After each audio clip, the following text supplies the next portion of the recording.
This one EQ move is literally killing your mix. You're on Loop Cloud and you find a kick sample. Let's purchase this. We'll drop it into the project. Now we'll go ahead and load an EQ. So I'll grab my favorite, which is Pro Q4. And let's just play the sample as it is. Okay, so we're at -1 dB. Let's remember that.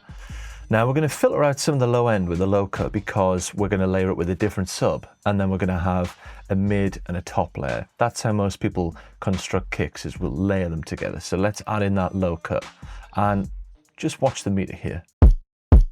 So now we're 4 dB over, we've lost all the headroom, and we also have a kick that's lost all of its weight and punch because we have to then go in and re-clip it and make sure that it doesn't redline when we bring it into a bus and it's sent off for mastering. But the problem is, if we use an EQ and you absolutely have to use some filtering for one reason or another to either clean up the low end or remove some of the high frequencies, don't use a zero latency filter.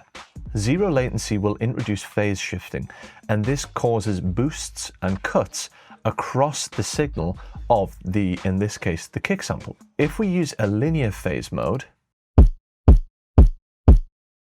we're back to where we started. So you can still use a low cut, but be careful because linear phase can introduce a pre-shift ring when in use. Another alternative is to use shelving, because shelving introduces a lot less phase shift than high and low cuts.